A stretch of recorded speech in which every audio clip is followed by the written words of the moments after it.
Welcome to the Peace, Power, and Purpose podcast. I'm your host, Steve, and today we are joined by Mr. Blake Carden. Blake is a physician's assistant, and he is the owner of Cool Springs Direct Primary Care. So, without further ado, Blake, welcome to the podcast, brother. Thanks, brother. I appreciate you having me. I'm looking forward to it. I'm excited about doing it. Awesome, man. Awesome. Yeah, thank you so much for joining us. And before we really get into the episode here, can you kind of give us a little bit of a background, like where you were born, what was your childhood like, and maybe if you were interested in sports or how you did in school, just to kind of give our viewers a little bit of a personal side to you. Yeah. So born and raised here in Franklin, Tennessee. Never left. Grew up here. I was the youngest of three. I have an older brother, a middle sister, and then again youngest of three. Raised in a what I used to consider to be a pretty typical upbringing. Mom and a dad. They got divorced. It was a divorced family. They got divorced when I was in sixth grade, seventh grade. So I was either 11 or 12, and had what at the time felt to be a normal relationship with my parents, and felt to be loved in all the ways that you desire to be, or desire as a kid. Didn't feel like I had much. I feel like I had all the opportunities. You know, wouldn't have ever said I had a traumatic childhood. But definitely, as I've gotten older, have been able to look back and do a little work on it and realize there's some stuff there. But yeah, raised in Franklin, was a huge sports person. That was my escape from the world. That was my identity. Played basketball and baseball mainly. Grew up playing all sports, but basketball and baseball mainly through high school. Ended up playing basketball in college locally here at Trevecca in Nashville, Trevecca Nazarene University. It's funny, I didn't even know it was a school until I was recruited because it's so small. I think it was smaller than my high school, like 900 students versus I think I had almost 2,000 in high school. So Wow. uh, definitely a culture shock there. But yeah, man, just what I consider to be a pretty normal childhood and upbringing. My grandparents lived super close. They were about 10 minutes down the road. That was my mom's mom and dad. My dad's parents I never knew. My dad's mom passed before I was born, so I never got to meet her. And my dad also didn't really have a dad or a fatherly figure. He was one of two. He was the youngest of two. He had an older sister who's 16 years older. So he didn't really have siblings. I mean, he has siblings technically, but not any that were raised with him because she was 16 when he was, born. So, but yeah, man, I was super close to my grandparents. They were my safe haven. Like I said, divorced home. So I have tons of memories of traveling with them, of going to their house and spending the night there. They lived just a hair south of us in Thompson Station. So, yeah, I've seen this place grow and change massively, but also still feel like this place is home, and it probably always will. Feel very proud of the location we're at. I feel like there's some downsides, but there's a lot of upsides. So yeah, man, that's kind of it in a nutshell. Okay. Well, yeah, I can kind of relate to that story. My father never had a relationship with his dad. My parents weren't divorced, but I don't know much of my father's family. And I met his mother once in and she's been long past. So I kind of can relate to that. But one thing with this, with this podcast, men's mental health is basically the platform for it. And divorce is a Mhm. big topic that a lot of men, I think, don't know how to navigate, that have been through a divorce, or going through a divorce, and it's hard, man. There's a lot to it, and so I'd love to hear your perspective. At least from when you were a kid, what was it like growing up? Now you mentioned you had your grandparents close, and I think you said you were with your mom more. Did you have Mhm. like a equal amount of time with both parents, or did you kind of maybe see your dad on the weekends? Could you kind of shed some light on that for our listeners? Yeah.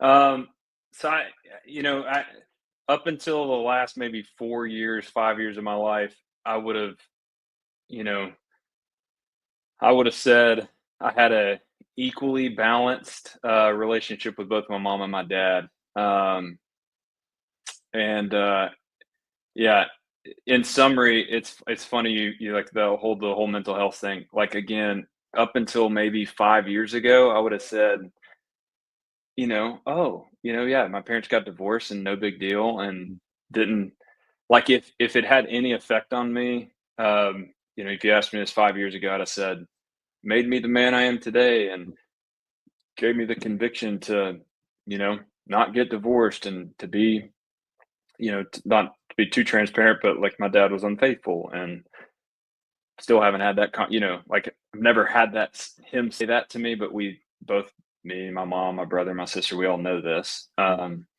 I haven't tried to reattempt having this conversation over the last few years. I definitely did as a child. You know, in my own rebellious way, tried to confront him about it multiple times, but it wasn't a strained relationship. I would say, like, it's just we didn't talk about that part of it, and he was super involved with sports. That was his way of connection with us, and still is to this day, a huge part of it. Despite being 34, married with 2 kids, my dad's still like, "Hey, you wanna put your work on pause, and we'll go throw the baseball for 6 months and see how fast you can throw, and I bet we could still get you." And he's saying it sort of jokingly, but I know deep down he still believes that I could, go and do that. So, Very um, cool. yeah, but yeah, my dad, they're both good people. I would say, um, I have forgiven them, not because they've asked for it or, even think that they need it. But it was killing me internally. Mhm. If you'd asked me 5 years ago, how do you feel about your parents? I would have probably used the term hate, and Mm. that doesn't mean I didn't love them. I still love them because they're my parents, but I had a lot of resentment. And a lot of anger towards them about multiple things, but specifically, our family falling apart and being a broken family Mhm. and being put in between the drama of what that entail what ensues after, right? Parents dating other people. Mhm. I remember that being really bothersome for me as a kid. Um, and only until like the last few years could I actually articulate that and talk about and honor the fact that that did play a role into making me who I am today. Mm. Um, I remember working with a mentor a couple years ago, and he was like, your hatred or your anger and resentment toward your family is not doing anything other than hurting you. And I like wholeheartedly believe that and can say that now.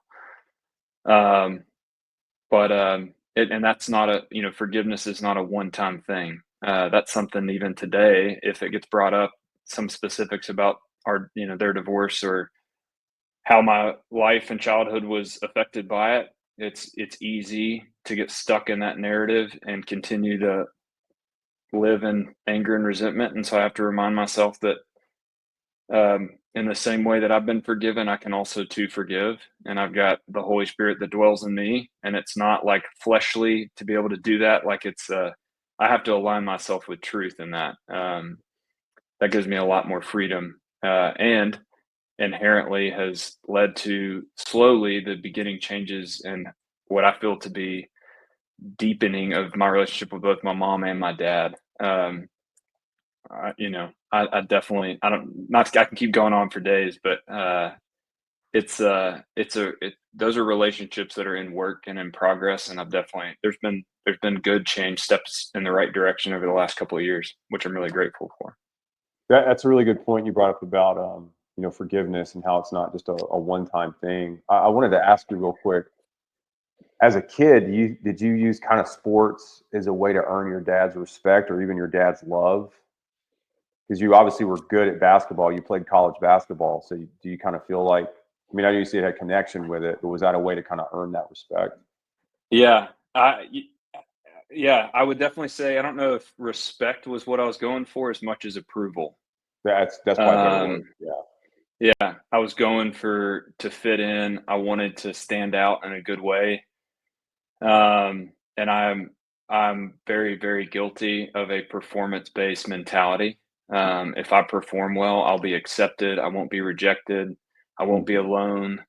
I'll have community, I'll have people, and that's a nauseating way to live. But that's the way I've functioned for a long and a large portion of my life, and today could find myself guilty of that if I'm not careful.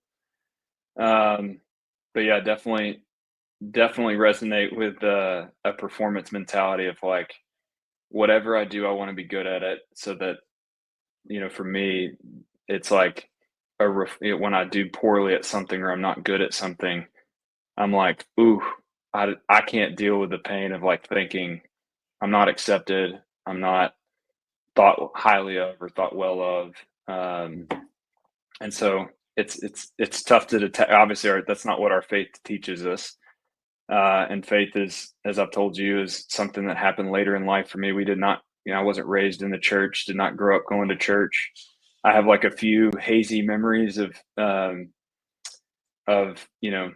times in my life that I was at a church when I was a kid, and they were not uh, good moments. Like I can remember parents when they were together trying to drag us into cars to get us to go to church. I can remember being literally sick.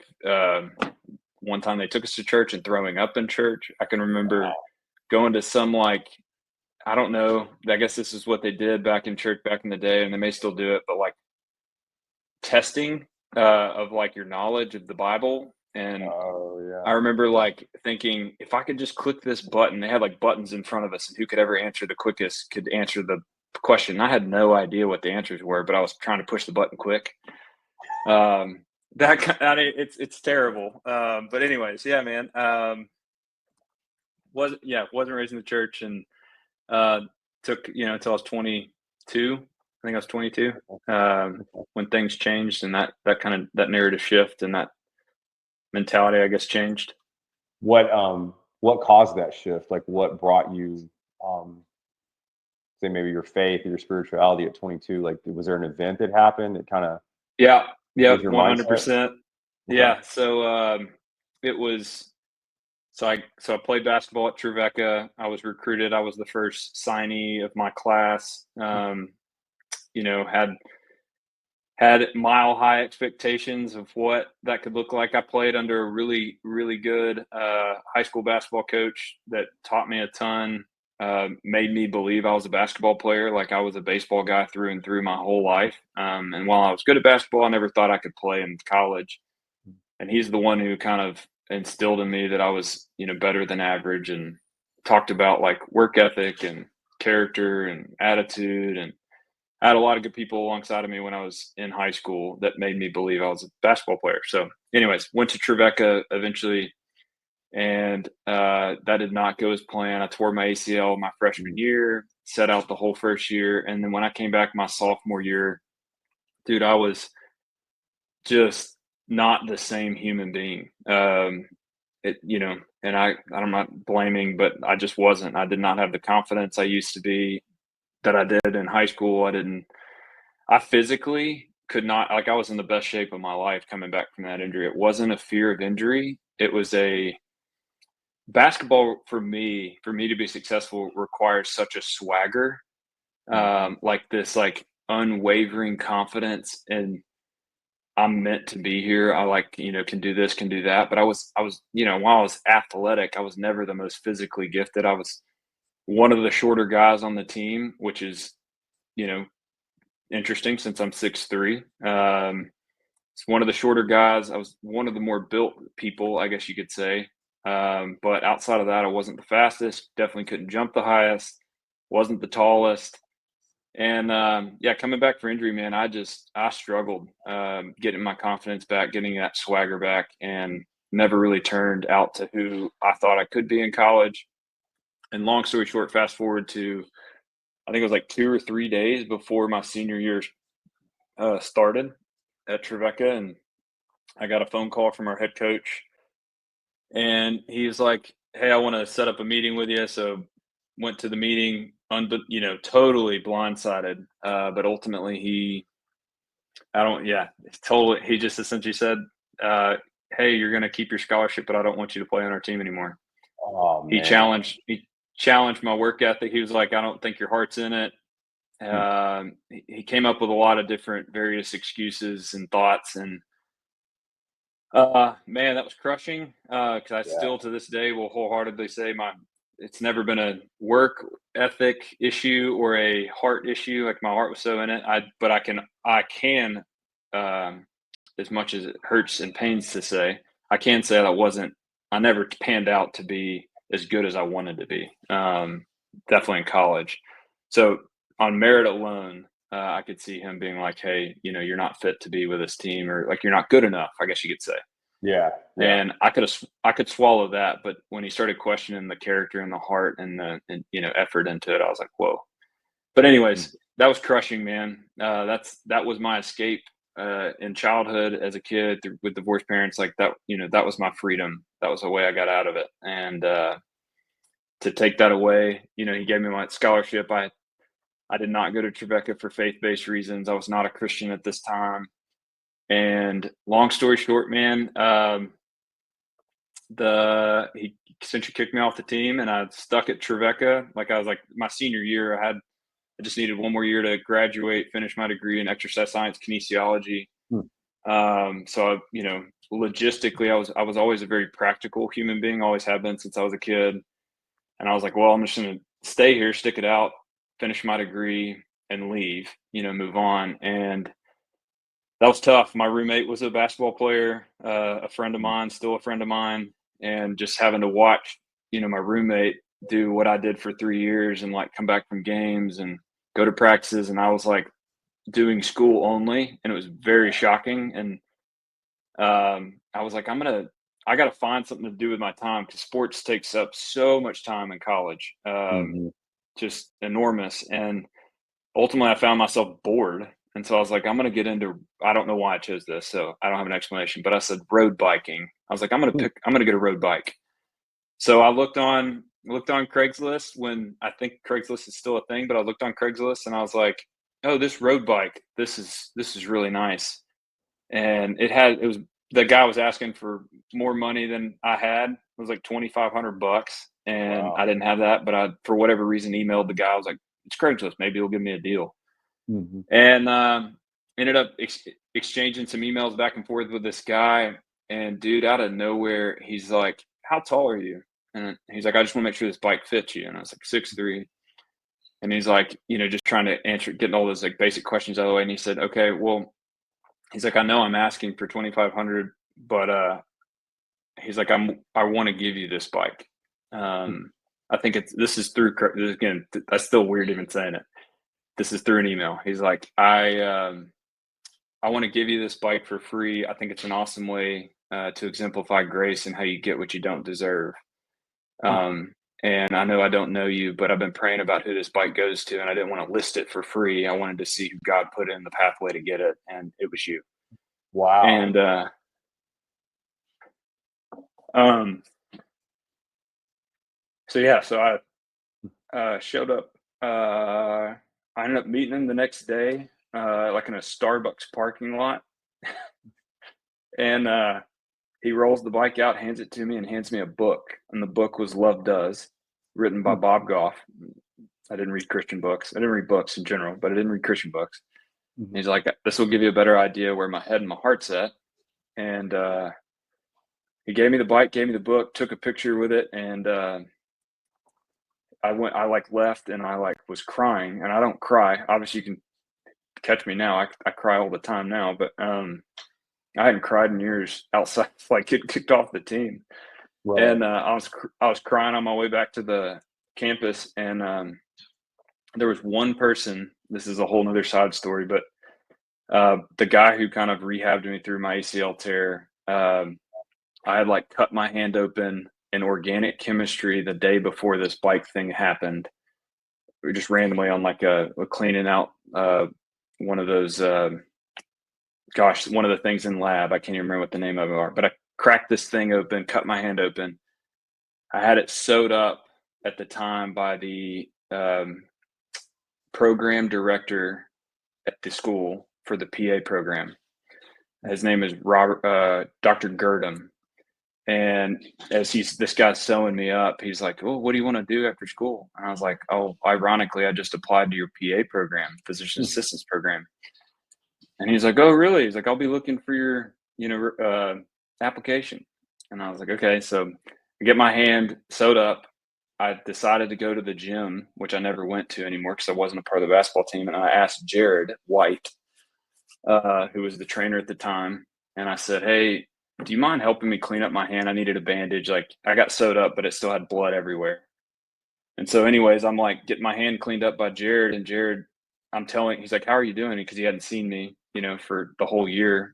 And I was telling him about the Craigslist thing, telling him about the bike thing, and I hadn't gotten the bike yet. And he was like, "You're gonna go," because I was like nervous about going to get the bike. I'm like, I had just watched that stupid show on Hallmark or something. It was like Craigslist Killer, and I was like, I'm gonna be the next victim. And he was like, "Dude, you're gonna go," because this email was like so random and so out of nowhere.